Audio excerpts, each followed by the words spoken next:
Je vous présente donc encore un bouquin, un livre si vous voulez, qui est la grande encyclopédie Fleurus des sciences. Et on voit un orage, je veux dire, avec des petites images. Hein.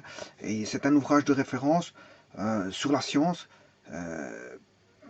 très bien illustré, en couleur, et qui permettent, je veux dire, de découvrir le monde qui nous entoure au travers euh, des explications qui sont données par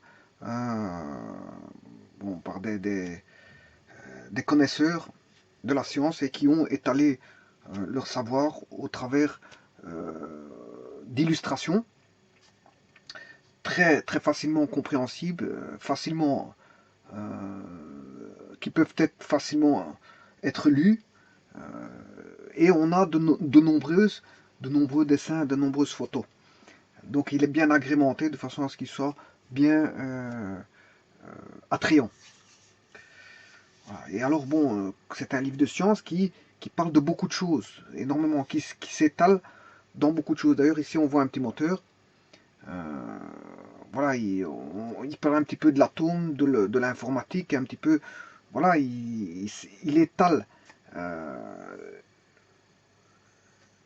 pédagogie scientifique au travers de tous différents mondes de la science. Hein. C'est pas que il est concentré sur un monde bien spécifique, non. Il s'étale et permet de passer euh,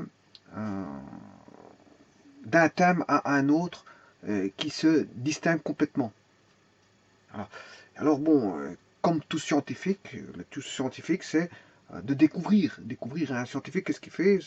C'est de découvrir des choses qui l'entourent par la connaissance ou par la découverte scientifique pour lesquelles il contribue. Mais c'est aussi un scientifique en herbe, c'est aussi quelqu'un qui découvre son monde et qui découvre, je veux dire, les théories bon, qui ont été faites par les anciens, comme on dit les anciens. Alors, la science n'est pas que la découverte de notre environnement, de ce qui nous entoure, et des phénomènes qui s'y produisent, mais c'est aussi observer ces mêmes phénomènes physiques, phénomènes chimiques. Je vous rappelle qu'un phénomène physique, il n'y a pas de transformation de matière, alors que le phénomène chimique, il y a de la transformation de la matière. Hein. Le phénomène chimique, il y a de la transformation de matière.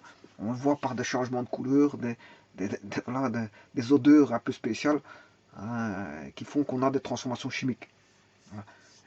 Une transformation physique n'a pas de transformation, on va dire, de matière. Alors que la transformation chimique, lui, subit la transformation de matière, notamment dans les réactions chimiques.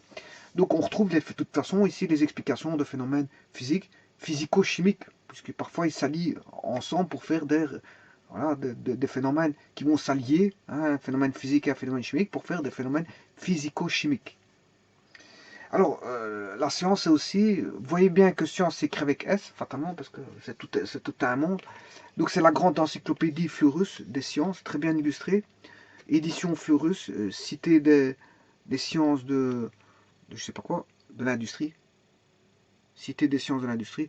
C'est un ouvrage de référence et je vous le conseille parce qu'il est très bien agrémenté, très attrayant, facile à aborder, facile à lire et vous pouvez passer à la 50e page directement sans passer par la première page parce que je vous dis, comme les thèmes sont distincts, ben, on peut comprendre le thème de la page 60 voilà, sans être passé par le thème de la page 1 ou 2. S'il n'y a pas une continuité, on va dire, c'est juste des bribes de différents voilà, des explications de la science au travers de différents domaines.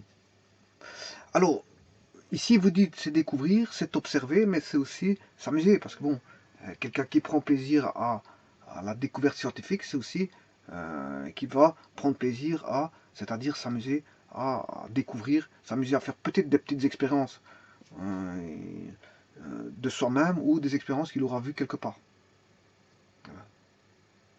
Voilà, et je vous le conseille. À la rigueur, je peux même vous donner le ISBN. Je ne sais pas s'il est encore tiré, hein, je ne sais pas. Bon l'ISBN 2-215 05, non, il n'y a pas de tiret ici, 121, 3, 9, 7, 8. C'est ce qui se trouve en dessous du code barre. 782, 215, 05, 12, 13. Et c'est un livre qui coûtait 149 francs. Français, bien sûr, hein, c'est des francs français. C'était les anciens francs français. Qui est environ 22,70 euros.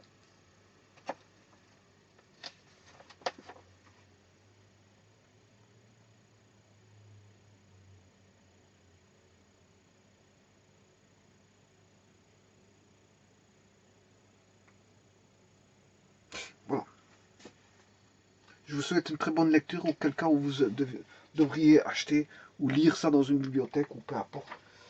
Parce que je veux dire, je sais pas si les cours sortaient, parce que je sais pas de quelle année date ce bouquin-là.